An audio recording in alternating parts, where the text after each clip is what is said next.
રાજ્યમાં મીઠાની ખેતી કરતા અગરિયા પરિવારના બાળકો સારું શિક્ષણ મેળવી શકે તે માટે આજે નાયબ મુખ્યમંત્રી હર્ષ સંઘવીના હસ્તે 28 જેટલી અતિ આધુનિક અને સુવિધાસભર બસનું લોકાર્પણ કરી અને અગરિયા પરિવાર માટે સમર્પિત કરવામાં આવી હતી। હવે જોઈએ ગાંધીનગર આમતક ન્યૂઝ બ્યુરોમાંથી જે.કે. પટેલનો એક વિસ્તૃત અહેવાલ। અગરિયા પરિવારોના બાળકોના શિક્ષણ માટે સ્કૂલ ઓન વ્હીલ્સનું અનાવરણ કરશે।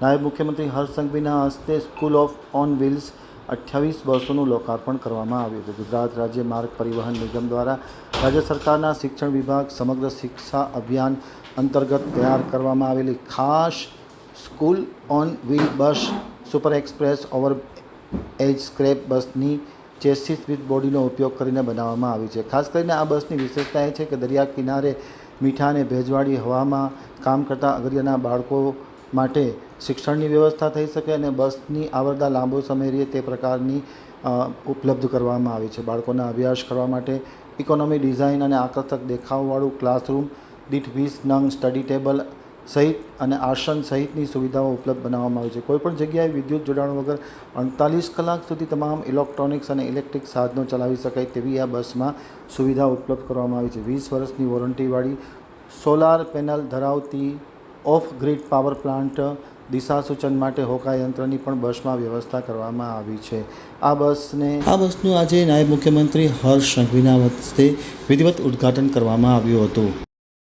શાળા પ્રવેશ ઉત્સવ નિમિત્તે આજે જ્યારે મુખ્યમંત્રી શ્રી ભૂપેન્દ્રભાઈ પટેલ વડનગર બીએન હાઈસ્કૂલથી શાળા પ્રવેશ ઉત્સવની જ્યારે શરૂઆત કરાવી રહ્યા છે ત્યારે ગુજરાત સરકાર એસટી દ્વારા અગરિયા વિસ્તારમાં રણશાળાનું એક ખૂબ જ નવા અભિગમ જોડે એસટીની જે વેસ્ટ બસો હતી એમાંથી બેસ્ટ ઉપયોગ કઈ રીતે થઈ શકે તેનું એક ઉત્તમ ઉદાહરણ પૂરું પાડ્યું છે।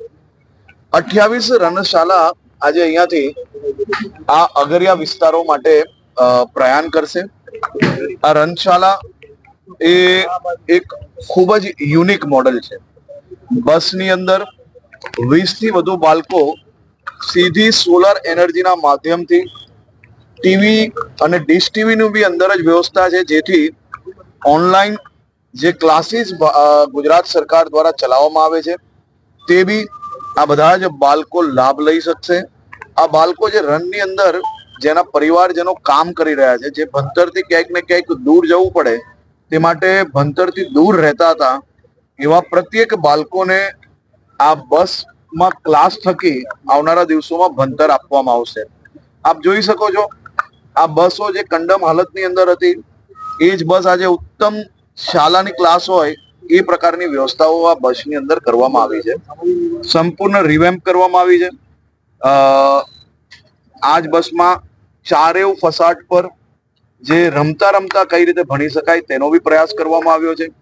લસરપટ્ટી હોય, હિંચકા હોય, પીવાનું પાણી હોય, હાથ ધોવા માટેનું હોય, મધ્યાહન ભોજન માટેની વ્યવસ્થા હોય, આ તમામ વ્યવસ્થાઓ આ બસમાં કરવામાં આવી છે। આ એક ઉત્તમ પ્રયાસ ગુજરાત એસટી દ્વારા કરવામાં આવ્યો છે। આજે આ બધી જ બસો અહીંયાથી શિક્ષણ વિભાગને સુપરત કરવામાં આવી છે।